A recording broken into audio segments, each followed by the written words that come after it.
Pearl Harbor brought into critical focus the need for huge quantities of aircraft and vast numbers of men to fly and maintain them.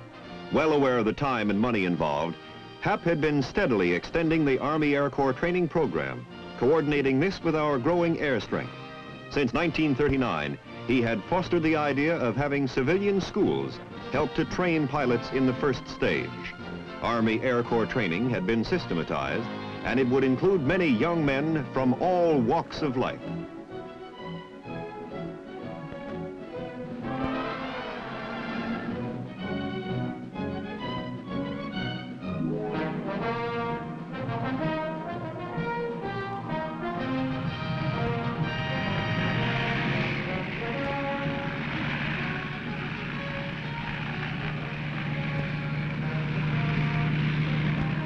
Not all were needed as pilots, or for that matter, were meant to be pilots.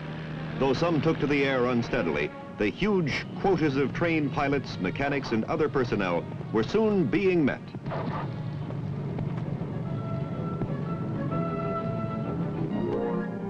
Hap Arnold, a man at a desk with a huge task, requiring long-range planning and careful utilization of our limited air strength on a worldwide battlefield.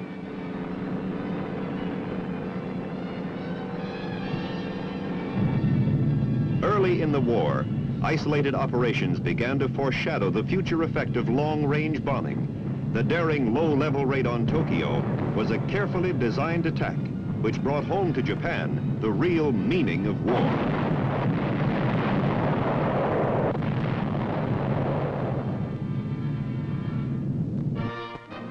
The leader of this successful mission, Jimmy Doolittle, was welcomed home by a much gratified chief. Hap always took great pride in the achievement of his men, and they were made aware of his personal interest.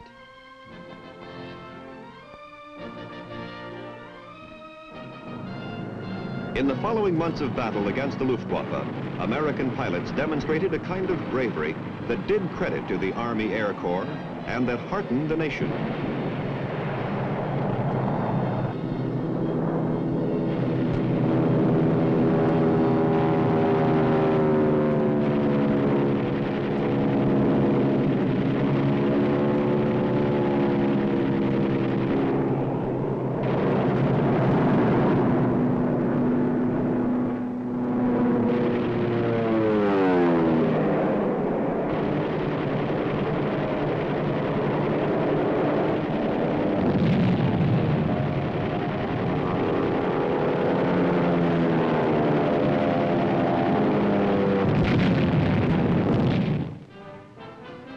Whenever the opportunity afforded, there were frequent visits to his men. Always Hap was received with enthusiasm and affection. No commander was better liked, more deeply respected.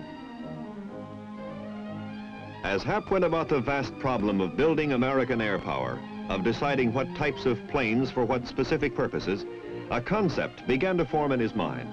Perhaps this concept went back to the day when he first saw the plane in which a Frenchman had flown across the channel. That day when he thought, if one plane, why not many in the air at the same time? Now he saw the huge strength possible in mass formations of long-range bombers, each a fortress in the air, a multitude of flying fortresses in continued strategic bombing of the enemy. Meanwhile, destruction of the enemy air force in combat. Air supremacy. This was his goal. This was the biggest task of his life. With Production Chief Bill Knudsen, he toured plants and factories. As time went on, as people came to know who Hap was and the job he was doing, his reputation grew.